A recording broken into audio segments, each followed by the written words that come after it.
दोस्तों, स्वागत है आपका हमारे YouTube चैनल प्री 10 क्लासेस में, जहाँ पर हम पढ़ रहे हैं 10th क्लास में साइंस की क्लासेस। अब हमारा चल रहा है चैप्टर नंबर 2 और चैप्टर का नाम है अम्ल, क्षार एवं लवण। इसका ये पार्ट नंबर 7 है। इससे पहले मैं आपको 6 पार्ट करा चुकी हूँ। आप वो भी सीरियल वाइज मतलब डेली वीडियो देखो एक और सारे क्रम से देखो, तभी आपको समझ में आएगा। आज हम पढ़ने वाले हैं धावन सोडा। ये टॉपिक मोस्ट इंपोर्टेंट है आपके एग्जाम में। धावन सोडा क्या होता है? सबसे पहले हम लिखेंगे इसका अन्य नाम।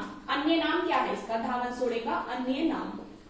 अन्य नाम क्या होता है धावन सोडे का? धोने का सोडा, मतलब डिटर्जेंट वगैरह इसमें होता है, इसमें मिला होता है धावन सोडा।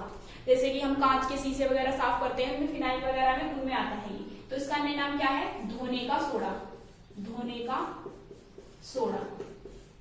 और एक होता है खाने का सोडा। बेकिंग सोडे को क्या कहते हैं हम? खाने का सोडा। वो मैं आपको करा चुकी हूँ। धावन सोडा। अब लिखेंगे इसका रासायनिक सूत्र। क्या लिखेंगे? रासायनिक सूत्र।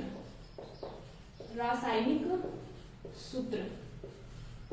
रासायनिक सूत्र क्या होता है इसका? इसका रासायनिक सूत्र होता है Na2CO3 इंटू 10H2O। क्या होता है इसके धावन सोडे का रासायनिक सूत्र? Na2CO3 into 10H2O। ठीक है, 10 जल के मोल जुड़ेंगे इसके साथ। Sodium carbonate hydrate. ठीक है, मतलब जल है ये। सोडियम कार्बोनेट ही बोल देंगे वैसे इसका रासायनिक नाम। तो क्या हो जाता है ये?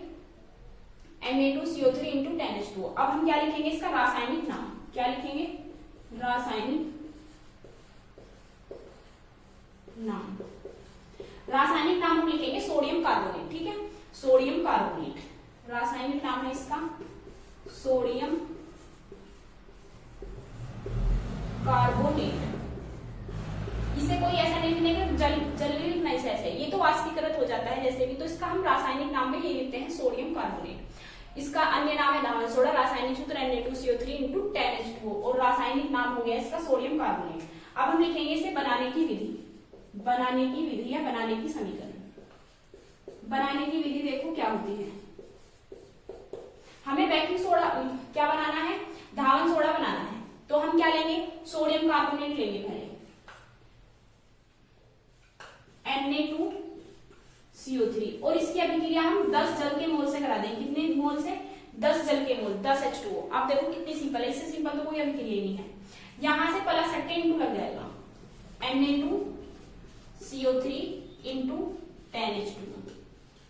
ठीक है, यहाँ पे प्लस था Na2CO3 प्लस 10H2O, क्योंकि हमें ये बनाना है। ये देखो तो हम अभिकारक में एक अभिकारक ले लिया प्लस, और यहाँ से बस प्लस 30 इंटू लग गया। क्या बन गया हमारे यहाँ पे? धावन सोडा। ठीक है, और इसका नाम क्या है? Sodium carbonate. सोडियम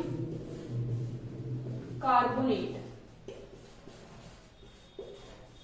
और ये क्या है? जल। ठीक है, अब आप इसका स्क्रीनशॉट ले सकते हैं। आगे पढ़ने वाले हैं धावन सोडे के उपयोग। इसके उपयोग देखो क्या होते हैं। 2 उपयोग आपको याद करने, मैंने 3 लिख दिए हैं। देखो नंबर फर्स्ट क्या है? Sodium carbonate. सोडियम कार्बोनेट यही तो होता है धावन सोडा। सोडियम कार्बोनेट का मतलब भी धावन सोडा ही है। सोडियम कार्बोनेट का उपयोग कांच, साबुन एवं कागज उद्योगों में होता है। कांच के उद्योग में भी इसका उपयोग होता है, साबुन के उद्योग में भी होता है, और किसके उद्योग में होता है? कागज उद्योग में। नंबर 2, जल की स्थायी कठोरता को हटाने के लिए इसका उपयोग किया जाता है। जैसे कोई स्थायी कठोर है, कठोर जल है, उसमें अगर हम इसे मिला देते हैं ना, इसको धावन सोडे को, तो वो जल क्या हो जाता है? उसकी कठोरता दूर हो जाती है, मृदु जल हो जाता है वो। तो जल की स्थायी कठोरता को हटाने के लिए भी इसका उपयोग किया जाता है। नंबर 3 क्या है? घरों में साफ सफाई करने के लिए इसको उपयोग किया जाता है, क्योंकि ये क्या है? धावन सोडा। धावन सोडा मतलब धोने का सोडा। साफ सफाई में इसका इस्तेमाल होता है। तो जो घरों में साफ सफाई करते हैं ना, उसमें भी इसका उपयोग किया जाता है। अब आप इसका स्क्रीनशॉट ले सकते हैं। ले लिया होगा? हाँ, तो अब मैं बता रही थी कि आपको इसके एक पार्ट और रहेगा इसका प्लास्टर ऑफ पेरिस। उसके बाद मैं आपको एनसीईआरटी के पर्सन कराऊंगी। आप सबको ये सब वर्क नोटबुक में नोट करना है। इसी तरीके से स्क्रीनशॉट लेके सारे नोट्स बनाने हैं अपने अच्छे से, और उन्हें फिर रिवाइज करना है। इससे बाहर पेपर में कुछ भी नहीं आएगा। अब आप इसका स्क्रीनशॉट ले लिया होगा। तो अब मिलते हैं हम आने वाली वीडियो में।